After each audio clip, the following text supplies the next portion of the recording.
The Hornets did the one thing they couldn't do. They got embarrassed for a second consecutive play-in game. We'll talk about it today on the Locked On Hornets podcast. You are Locked On Hornets, part of the Locked On Podcast Network. Your team every day. In a minute, cuz we live.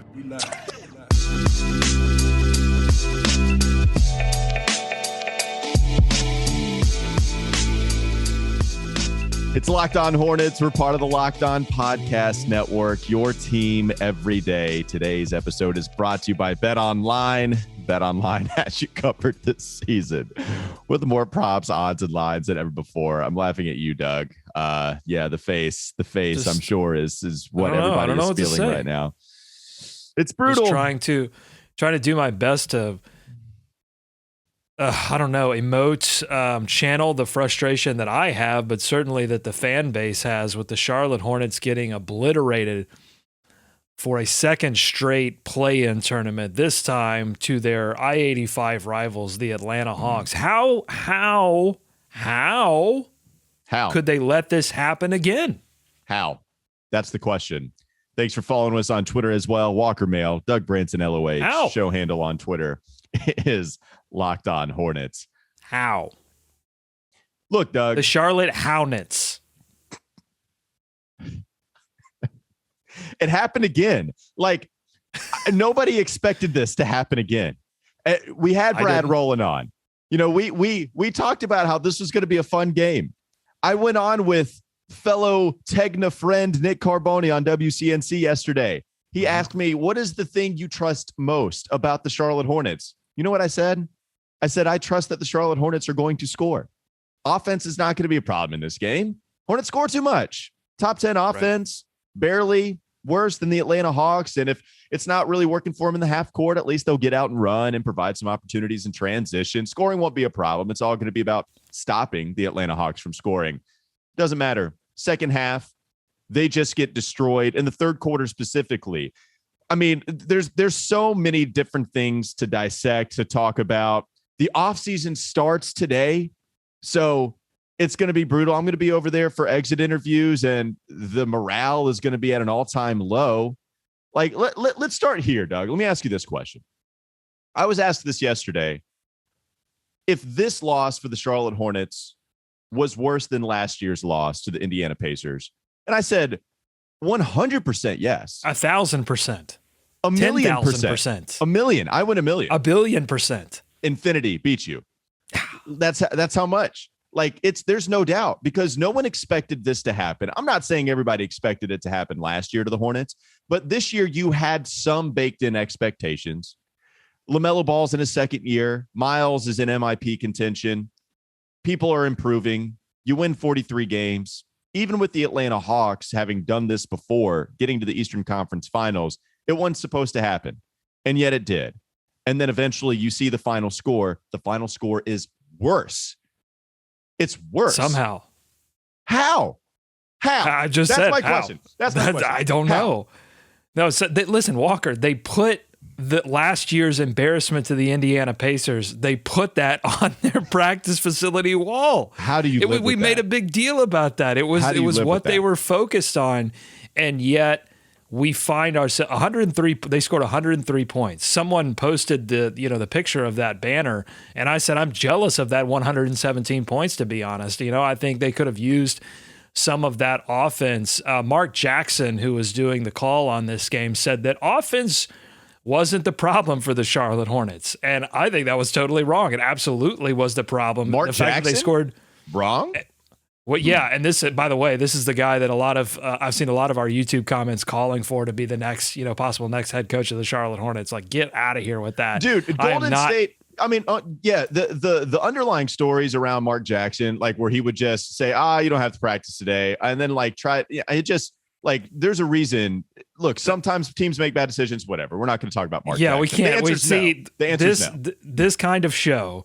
There's so much risk of us getting off of topic because there are so many things, but we have to stay focused on the fact that the Charlotte Hornets really failed to live up to the moment for a second straight year. And I think, honestly, this failure falls on almost everyone involved with the team. I'm going to say the only person I will spare from judgment today is PJ Washington, 100%. who scored 17, right on my prediction, by the way.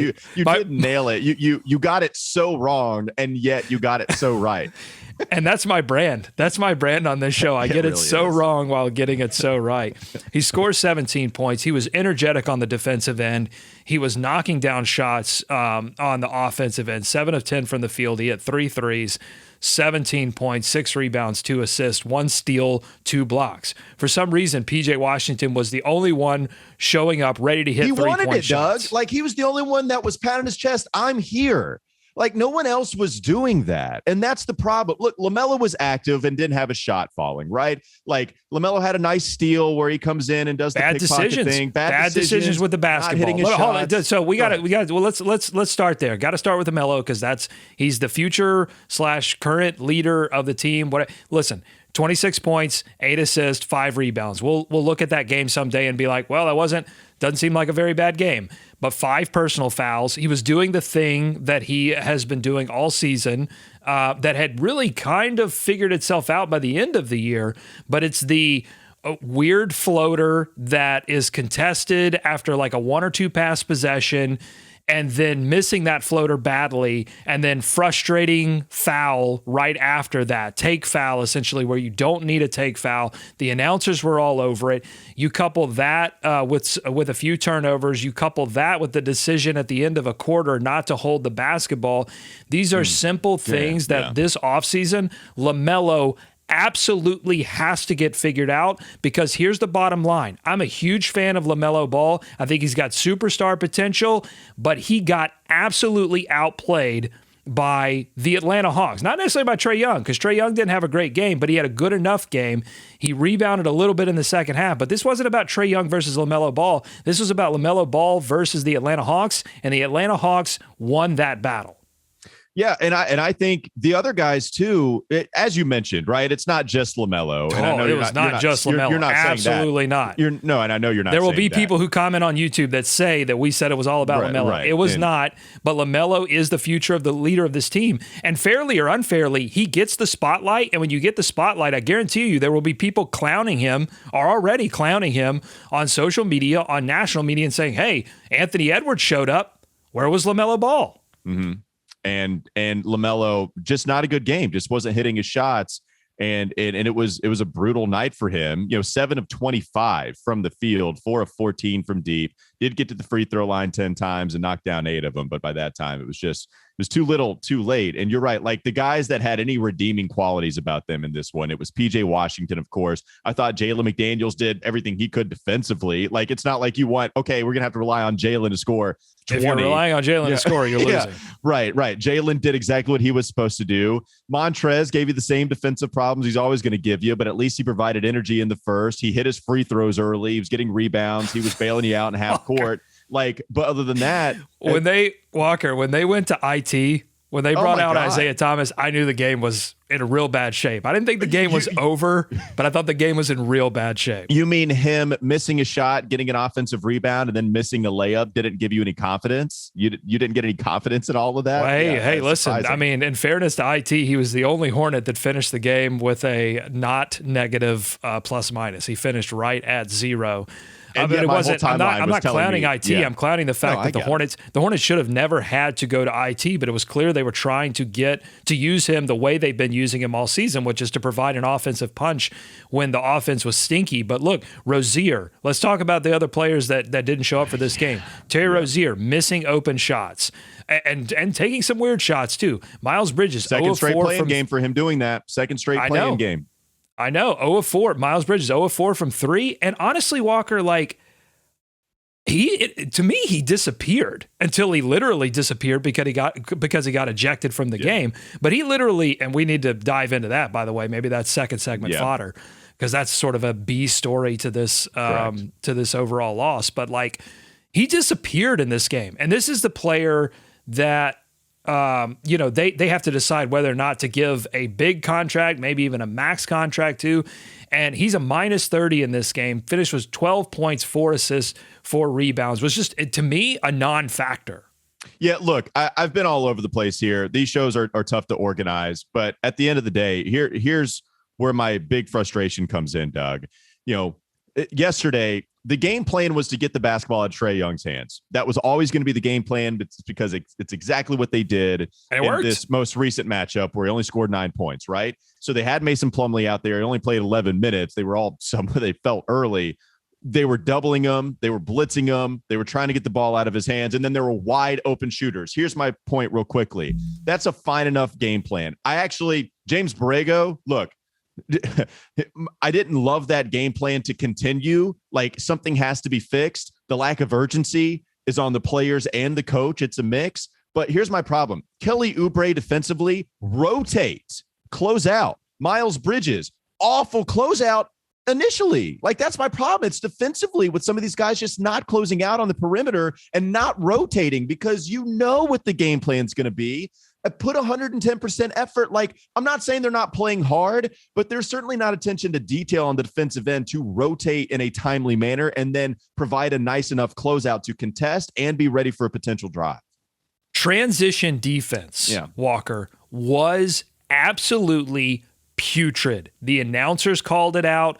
I saw it as plain as day, not picking up the basketball, not communicating, no physicality, not meeting anyone at the rim, just not meeting, like, foul someone, like, show the Atlanta Hawks that you're not just going to roll over and die. They showed them that, especially they're like opening up the third quarter, because we have to remember second quarter, they won that second quarter, 29-28. We're in position. All they had to do was come out in that third quarter, but boy, have we seen that this season. We've seen them come out in third quarters and just lay down. And they did that, and they did it in transition. Once they opened that quarter, giving up transition buckets, I knew it was over. I knew the Hornets had decided to lose. Now, I thought James Borrego had a good game plan in the first quarter to try to limit what Trae Young was going to do. But ultimately, I think if the leader of your team cannot get players to commit to transition defense, then I don't know. Like, I don't know what you're supposed to do about that. I think they have to look really hard at every level. We talked about this in the last show, Jake Fisher's report, possible shakeup of the front office. What does that mean for James Borrego? I think everything needs to be reevaluated, not just GM, not just coach, but I think this also has to filter down into the decisions you make about who you keep and who you let go. Who's really committed to winning playoff basketball. It couldn't happen again the second time. And now that it did, you're right. Everything is going to get evaluated. They're going to shop Gordon Hayward a lot, and that was always going to be true. But now the question is, like, is a Terry Rozier somebody that they're going to try to shake up? Is James Borrego going to be out? Is Mitch Kupchak just going to be forced to resign, or is he going to go to a different role? There's a lot to figure out. And you know what? The offseason starts today because they just got obliterated by the Atlanta Hawks. BetOnline.net is your number one source for all your betting stats and sports info. I forgot to do the coming up graphic. I'm sorry, but this is a heated show. And so if you want to, do you want to do the coming up thing? Here we go. Yeah, I don't feel very humdiddly today. I'm sorry. Find all the latest sports developments, league reviews, and news, including this year's basketball playoffs and the start of the Major League Baseball season. BetOnline is your continued source for all your sport wagering information, from live betting to playoffs, esports, and more. Head to the website today or use your mobile device. You'll learn more about the trends and the action. BetOnline, where the game starts. Also, do want to talk to you about Athletic Greens. So what is this stuff? With one delicious scoop of AG1, you're absorbing 75 high-quality vitamins, minerals, whole food source superfoods, probiotics, and adaptogens to help you start your day right. The special blend of ingredients supports your gut health, your nervous system, your immune system, your energy, recovery, focus, and aging. All of those things. I actually just got my care package from Athletic Greens. Awesome stuff. They give you this really nice container, really nice storage for you to put all of these Athletic Greens to help your life be a better one and a healthier one. To make it easy, Athletic Greens is going to give you a free 1-year supply of immune-supporting vitamin D and 5 free travel packs with your first purchase. All you have to do is visit athleticgreens.com/NBA Network. Again, that is athleticgreens.com/NBA Network to take ownership over your health and pick up the ultimate daily nutritional insurance. More shame-filled Locked On Hornets coming up next on the Locked On Podcast Network. This is Locked On Hornets. Have you fallen out of love with Lonnie Walker yet, or are you still in love with him? I think there's still a chance. Yeah, I think there's still a chance. Yeah. I think he playing pretty well right now. It's time for more of the Locked On Hornets podcast.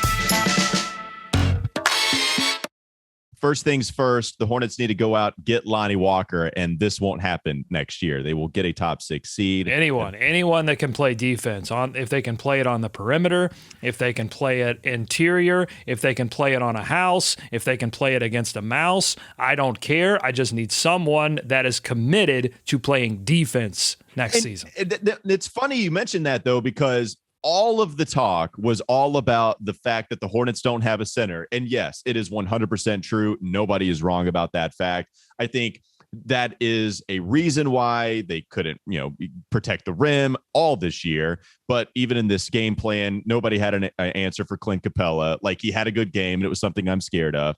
I think he had 12 rebounds in the first half, and he ended up with 17. Capella was a monster against them. 6 of 9 from the field. So he scores his 15 points. The starting 5 was awesome for the Atlanta Hawks offensively, except for Trae Young, who didn't score, but he did the whole not going to kill you making baskets, but I am going to kill you with these nice dimes to everybody else. But Hunter killed them. Hunter destroyed them, especially in that third quarter. Just basket after basket. And all of that is, again, that's physicality.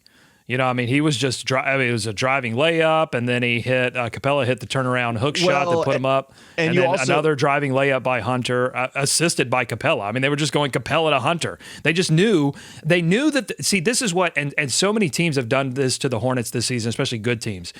Atlanta figured out that, the big lineup that they have that can defend our big lineup can't score because their shooters aren't knocking down shots, and if they go small, they can't defend us. It's a perfect recipe for a blowout. Yeah, well, and then you had DeAndre just from the corner. DeAndre hit a couple threes, and then they try to have Montrez go out there because they didn't want Montrez defending the pick and roll. That was mentioned on the broadcast. And then Montrez has to go out to the corner, already done. DeAndre goes 2 of 3. He only took 3 3-pointers, but made a couple of them. And so he was effective when he did that. And you're right, he did destroy them. But you bring up just any defensive player, right? So everybody's talking about, as long as the Hornets get a defensive center, then I'm good. And that's true. It's clearly the biggest miss on this roster, but I would love a really good wing defender, that would be great. Just defense in general.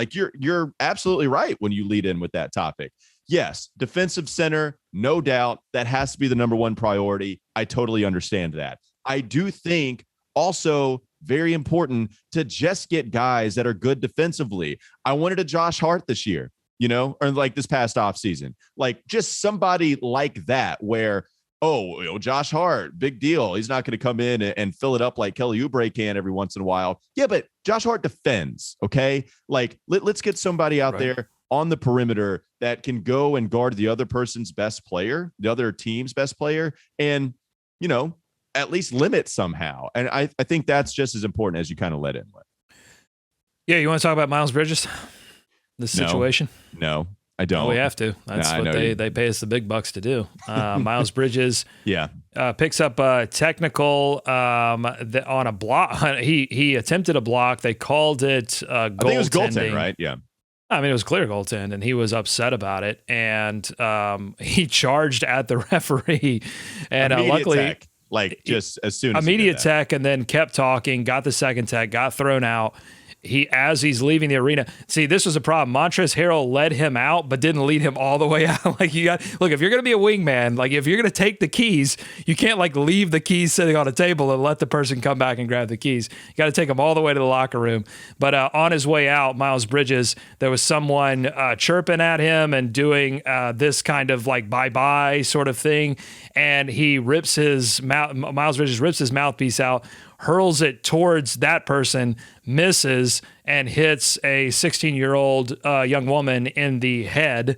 And had a lot of people upset about that, and he later apologized and is trying to reach out and find that young woman to, I guess, apologize, and I think he said do something nice. So yeah, he did that immediately. As soon as the game was over. Now he exits early, but as soon as the game was over, he puts out a quote tweet of the video that was circulating on Twitter and said, "Somebody help me get in contact with this young lady. That's unacceptable." So Miles immediately apologizing for it. All of this, I tweeted this out. All of this is true. Tweeted it out, or you tweeted it out? I tweeted it. Yeah, we're not going to go with any other vowels there. You're leaving vowels. That's how upset you are. You're leaving vowels. Yeah, no room for vowels here.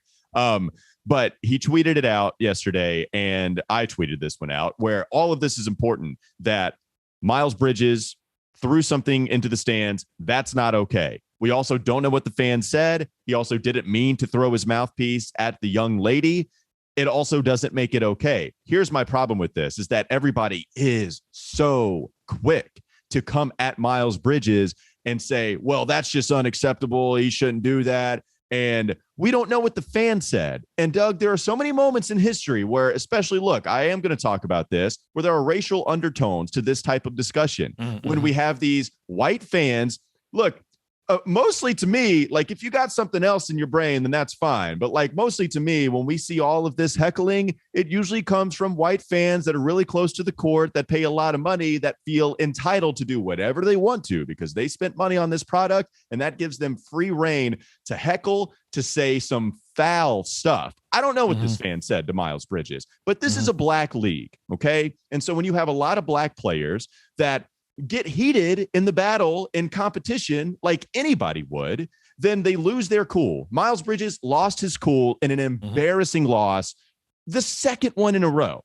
Can't charge the ref. No problem with the ejection. No problem with Miles Bridges being visibly upset. Sure, you'd love for him to keep his cool. But then when the white fan, that it so often is, starts to heckle black player Miles Bridges, so often there have been some really foul stuff thrown and hurled at that player, and everybody is quick. Well, it doesn't matter. The player just has to deal with it.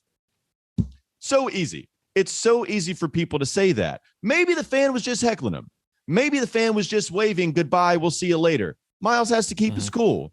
But let's not act like Miles is this huge bully that is deciding to throw stuff at little girls in the stands where, oh, it's still a bad look. You know what? I think it's a bad look for that fan who's going like this, palms up in the air, like he didn't do anything. Yeah, I mean, it was like, it's an awful look there as well. So I think Miles handled it really poorly as he's exiting the stadium. I also think he handled it really well pretty immediately. Hey, unacceptable. I apologize. He can't do it. No one's saying it's okay. No one is saying to throw the mouthpiece and that it was deserved based on whatever the fan said. I'm asking for some understanding here, and then accepting that it's not okay. I hate when that stuff happens. I hate talking about it because it gets out of control with everybody just wanting to cast their judgment as soon as they can on this player. Yeah, I mean, you laid pretty much everything out there for the conversation. So yeah, I don't have a ton to add other than, you can't throw stuff in the stands. I mean, that's just bottom line. You're right. And I think this season I think what it brings to mind for me, if anything, is that there has been a pattern this season of a frustration among Miles Bridges and getting technicals in tough situations, not recognizing time and possession, not recognizing, a score being tight and getting a technical that hurts the team. And I think, when you're looking at the offseason and things to improve upon and things to clean up, I think if Miles Bridges wants the big contract and wants the ball in his hands in big moments and wants to be a leader on this team, then you have to act like it. And you have to act like it in tough moments. It's not good enough to be a leader when things are going well. You have to be a leader when things are going poorly. And I agree with everything you said about, fan jackassery and right. All of the stuff that you went over. I agree with it. But I'm just, from the perspective of leadership, from team leadership, you have to show it in the tough moments. And You're totally among right. all of the tests that were failed last night by the Charlotte Hornets, that was one of them. You're totally right. Miles has, dabbled in the technical fouls a little more this year. I don't have the numbers. I didn't do the research on that, so maybe I'm wrong, but it does feel like Miles has gotten more technicals. This team, and this is about Miles Bridges, but it's about really the entire team as well. This team lacked a maturity such that I felt they were ready to even compete in a playoff series. Yes, it was about the fact that they didn't have a center, but it was also why the team went out and got Montrezl Harrell and why they got IT and why they tried to bring in some veterans, because this young team really lacked the understanding and the maturity necessary to, in my opinion, to go out and compete at a playoff level. And I think it showed once again last night. All right, let's welcome somebody in that always and usually is able to put us in a better mood, maybe even with these circumstances. Wes Bryant, Bally Sports, Charlotte Hornets insider, completing his first year with that title. So awesome stuff. Happy for Wes. We're going to welcome him in the last segment, not before we talk about Built Bar. I did it again, Doug. The coming up thing. Sorry. Yeah, tell us what's. Yeah, oh, well, you already did. You told us that Wes is coming up. I'm so sorry. Might just be a thing on the show. The coming up graphic just not having anything to do with. You just fire it whenever. This is the time of year I've pretty much given up on trying to get the coming up graphic right, but also sometimes the New Year's resolutions. Not this year. We're sticking to it. Let's all stick to it together by going to built.com, especially if your New Year's resolution is staying fit. If you haven't tried the puffs, they're great. The OG flavors are amazing. They're covered in 100% chocolate, but they're also low calorie, they're high protein, they're low in sugar, and they're high in fiber. Built bars are just good for you. Go to built.com. Use promo code LOCKED15. Get 15% off your order. Again, use promo code LOCKED15 for 15% off at built.com. Wes Bryant going to be joining us next on the Locked On Hornets podcast. This is Locked On Hornets. You know, you give them the pink to let them know you have a little bit of a softer side, but you give them the black to let them know it's still real out here. Don't run up on me, okay? I just got to let you know it's still real. It's time for more of the Locked On Hornets podcast.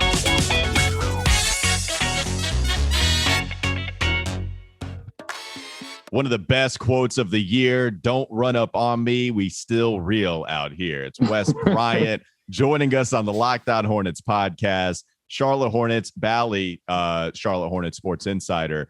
Awesome year. First year for Wes wearing that title. It's great to see a complete 1 year, man. And I appreciate you hopping on with us once again, despite the circumstances of last night's loss.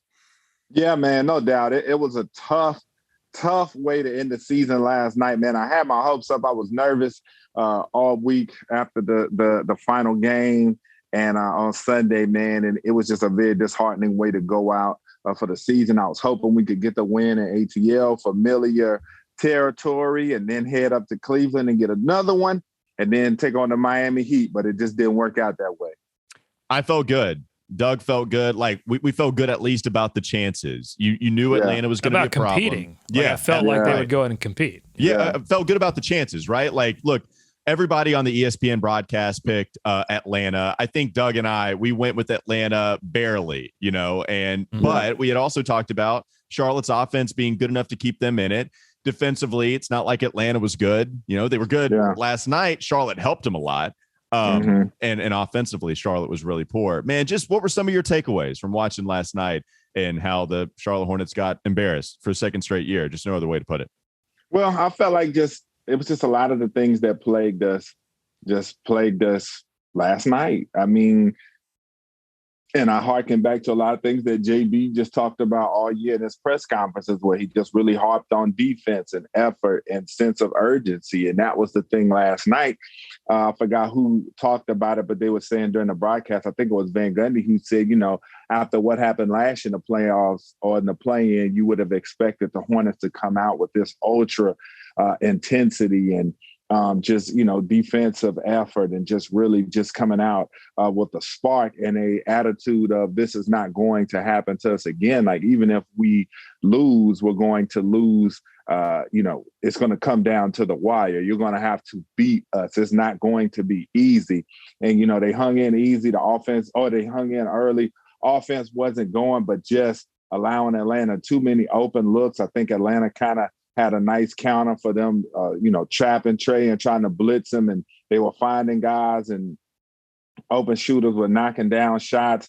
But again, it was just, just looking for a little bit of just nastiness and just intensity and just a not tonight type of attitude from the Hornets from the onset. I just didn't get that.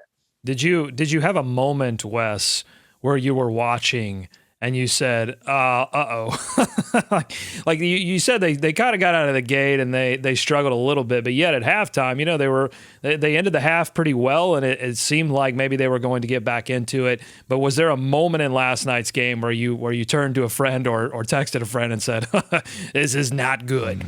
Yeah. When they came out of third quarter, they were down 8.5, I believe. And when they came out third quarter, I knew we had been one of the best second half teams in the NBA all season. When you're talking about scoring, we have been one of the best clutch teams, when you're talking about offensive efficiency and all that type of stuff.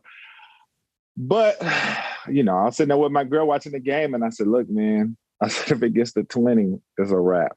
Okay. Like, it was just the way it was going. I think DeAndre Hunter, did he hit the shot that put it either at 19 or 20? Yeah. And that's exactly the feeling I got, Wes. It's funny. Yeah. It's the same one. Once it hit 20, man, and it was just the body language of the team. And it's just just the intensity and just desire. It just didn't look like, it was there last night. And like I said, once it hit 20, I was like, man, this is going to be a very tough road to hoe. Offseason starts today. That's the unfortunate part. And it's going to be a huge offseason for the Charlotte Hornets. You did have that piece drop from Jake Fisher on Bleacher Report talking about some of the things that could happen with the front office, the coaching decision that could ensue if they do change their general manager. So when you look at just personnel wise, and you don't have to talk about individual player, he needs to go, he needs to be signed, whatever, but just overall, what kind of skill set does this Charlotte Hornets team need? Is it just let's get somebody to defend the rim and it's as simple as that? Or is there something else that you kind of have in mind to try to address this offseason too? Yeah, they need rim defenders, but we also need, just as a team defensively, we need some more guys out there on the wing. It's not just like they're going to get a shot blocker and it's just going to fix everything. We weren't very good on the defensive end. We were in spots this season, but you got to have guys out there on the wing too, because you can't just let everybody blow by you and then just go in there and just everybody just going at your center, because he's going to be out of the game and 2 or 3 fouls. So they have to find a team that has defensive chemistry that are better with rotations, but also offensively, they need to also find a team, find some guys that can come in and assimilate, or also maybe tap into more of some half court basketball that can slow the game down. They can kind of quell some of these runs that they go on, because the biggest thing I saw with us from an offensive standpoint, even though we were elite for the most part, is that we play so fast and it just felt like we only knew how to play one speed. And part of that is because we didn't have necessarily, which nobody in the NBA really plays like that anymore, where they come down and throw it down to a Shaq or a Ewing type and they just get them a bucket.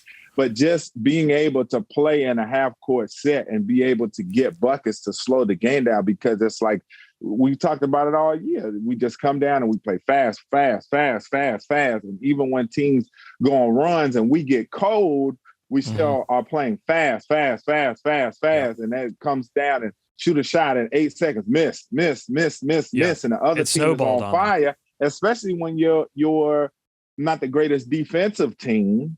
So it's like you come down and you miss a shot 8-9 seconds into the clock. You come down, don't have a good defense possession, 3. Same thing, come back, 3, come back down, alley-oop, come back down, 3. Next thing you know, you're down 12 points. Call a timeout, come back out, do the same thing again. Next thing you know, you're down 22-24.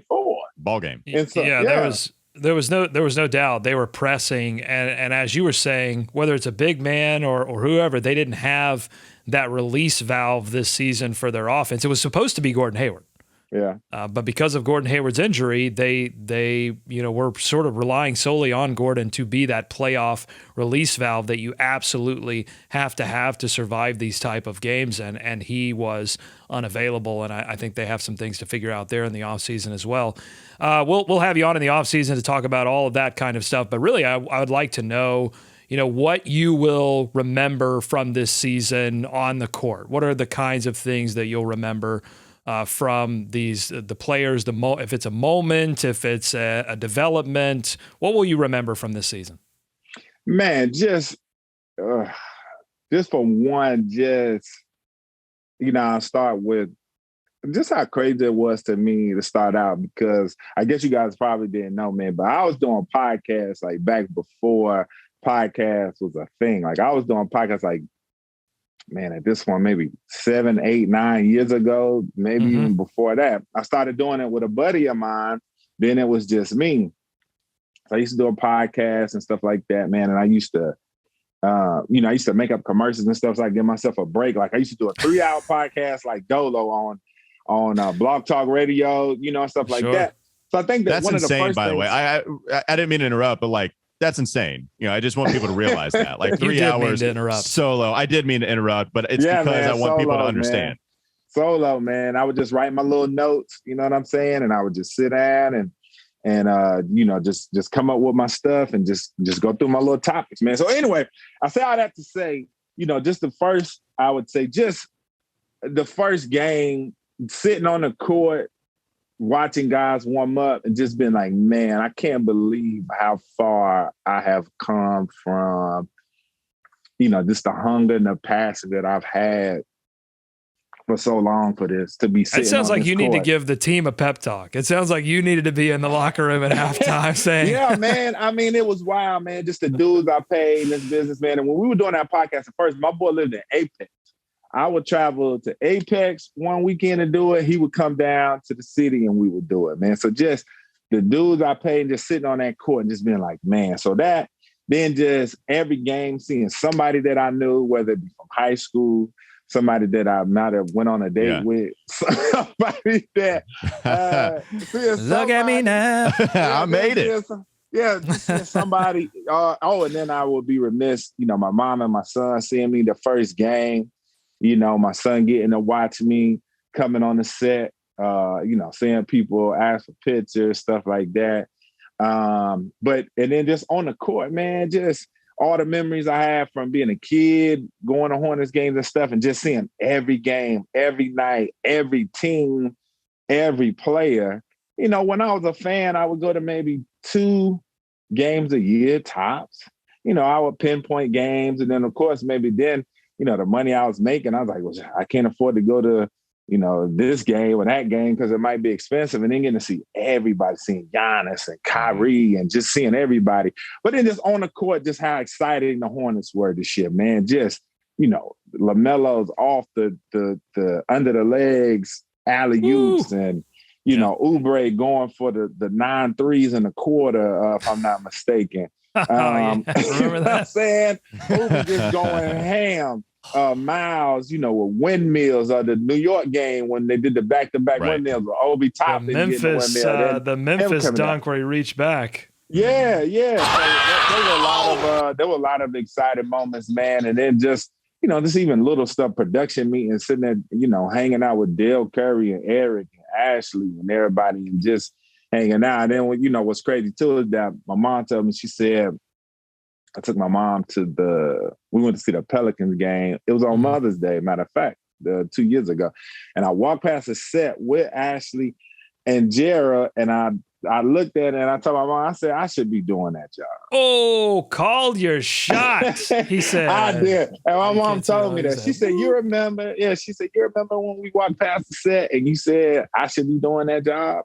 And I said, dang. I said, yeah. I said, I guess I do. So, yeah, man, it was a lot of great memories this year, man. And just definitely, I won't forget, man. It was I will most remember Christian Wood doinking that lady. There you go. With the basketball. That's what you wanted to end on? That's what I remember. That's what Doug wanted to end on. That was so funny. She's fine. She's true. Fine. She's okay, even though she wasn't happy at everybody laughing. So she might sue you, Doug. You might have to give her some type of care package or some kind of swag bag. Wes Bryant joining us on the Locked On Hornets podcast. You were right, Wes. You should be doing that job. What an awesome year, man. Like, you made that broadcast so much fun, dude. So much fun. Made our show so much more fun. Thank you. Appreciate that. Dude, it's insane. Like, look, I'm going to go soft on you. That's fine, man. It's all love. Like, so much more fun. Happy to see you do this. It's awesome for you to come on our show and be so much more fun, because that's how it's been the last 2 years. We've had a chance to talk with you, whether it be ACC football, whether it be ACC basketball. Now that it's Charlotte Hornets, I'm happy to see you come up, man. That's fantastic. Yeah, stuff. man. No doubt. Go follow this dude on Twitter, the Gram, social media, Wes got range, because he's not done. He's still grinding. He's still covering collegiate sports in the ACC along with Charlotte Hornets. Wes, once again, appreciate it. Wait, hey, before we go, can we do one more fire or fizzle? I was about to say, we got to do at least one. Can we do one more? A season ender. All right, stretch for me while I get this screen share ready. Okay, here we go. We've got the new graphics. Real quickly, are the graphics fire or fizzle? Like, do you like the new graphics? What we got, like, a different box? Okay, I do. Cool. I think fire. that's dope. All right, cool. Great. That's what we'll do. All right, here we go. Fire!